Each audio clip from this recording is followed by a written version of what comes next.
नमो वज्राय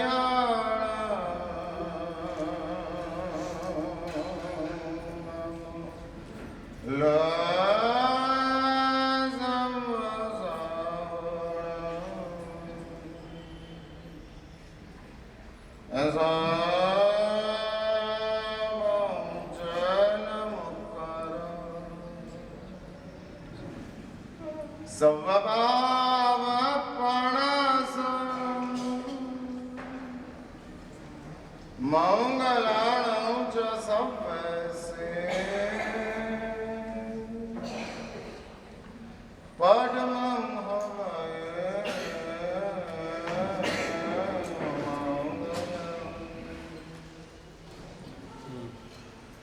जय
नित्यं ध्यायामि योगिनः कामदं मोक्षदं चैव ओंकाराय नमो नमः अज्ञानादिवृन्दनं ज्ञानाञ्जनशलाकया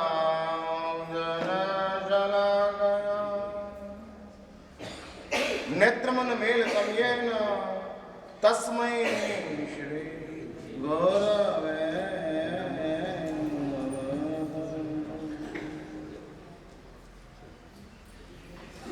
मंदिर में माइक बंद कराओ।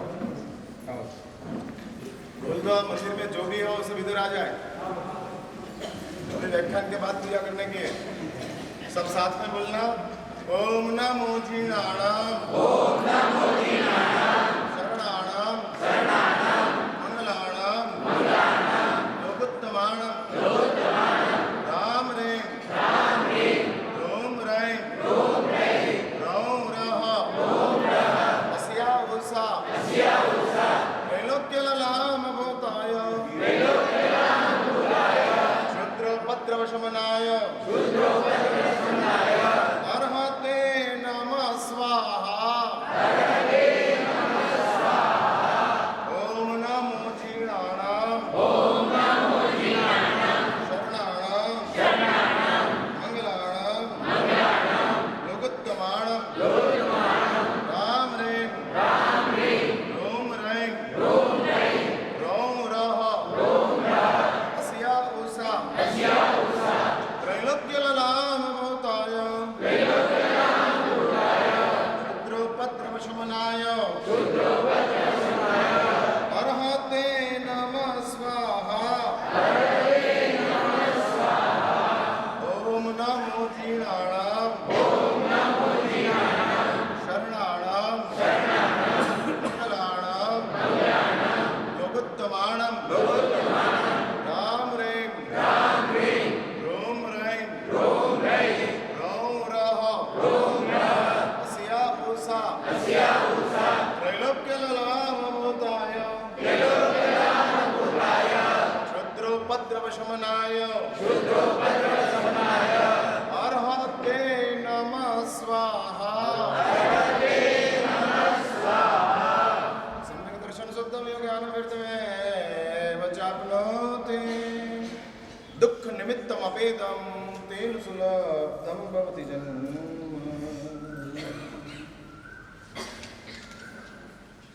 बात आज से 900 साल पहले की है। गुर्जरेश्वर कुमारपाल भगवान हेमचंद्र सरीश्वर जी महाराज के संपर्क में आने के बाद इसका जीवन का जो परिवर्तन हुआ, उस बात से ही मैं अपना प्रवचन का आरंभ करना चाहूँगा। और गुर्जरेश्वर कुमारपाल जब राजाधिराज नहीं थे, सामान्य इंसान के रूप में कुमारपाल के रूप में अपना जीवन शुरू करता है।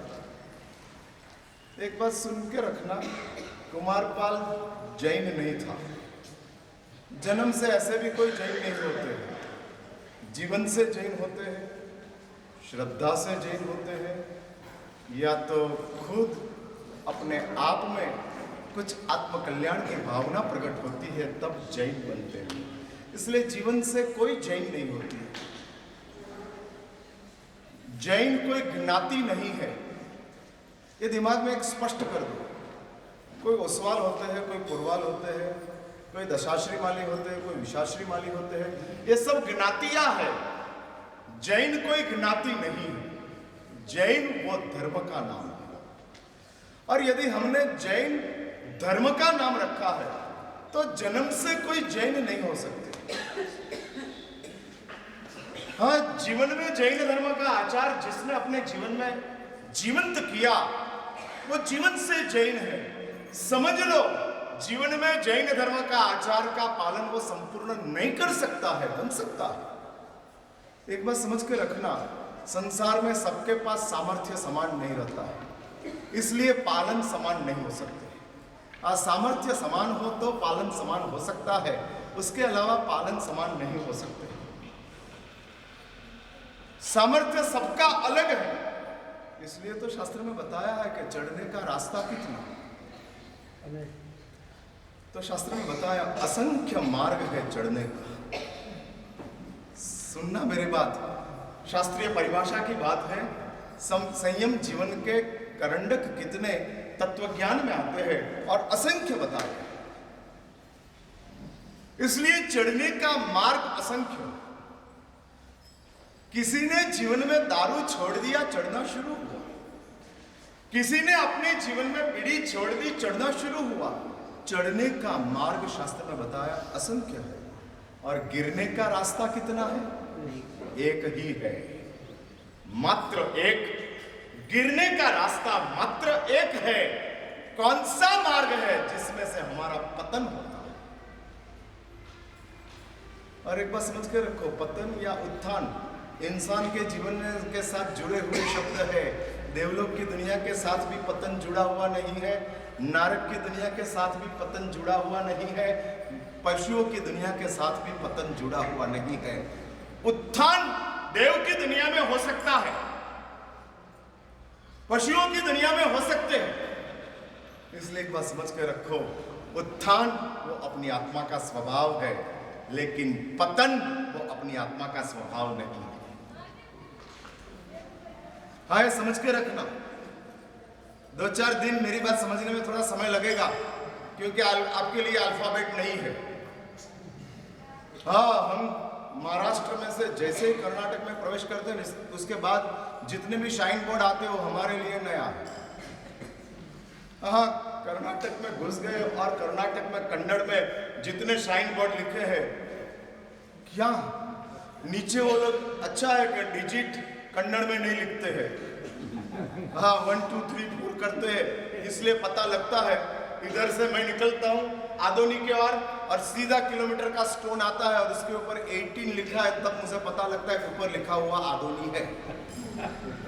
हाँ, ऊपर आदोनी पढ़ नहीं सकते, नीचे का 18 पढ़ सकता हूँ और 18 के हिसाब से मान लेता हूँ क्या आदोनी है।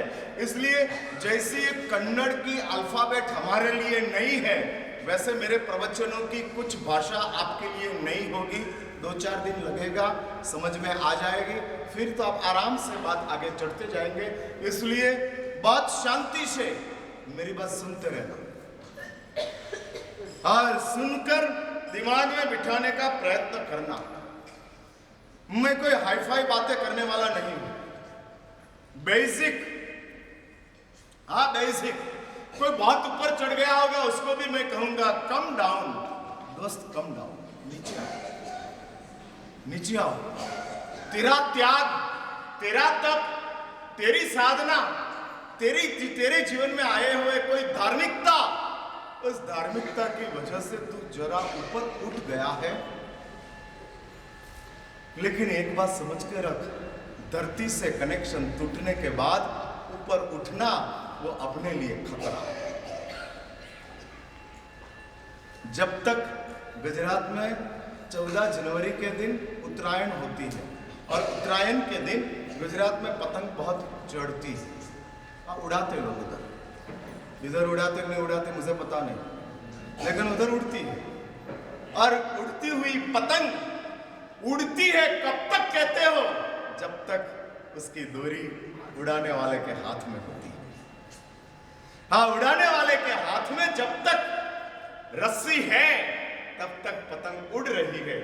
जिस पल उड़ाने वाले के हाथ में पतंग की रस्सी नहीं है, डोरी नहीं है, इसके साथ क्या बोलते हैं गुजरात में पता है? पतंग कट गई। रस्सी के साथ उड़ाने वाले के साथ का संपर्क टूट गया, उसके साथ पतंग को क्या बोलते हैं? कट गई। मैंने पतंग क्या हो गई? ऑर्फन, अनाथ, अब कहीं पर भी गिर सकती है। हाँ, कटने के बाद पतंग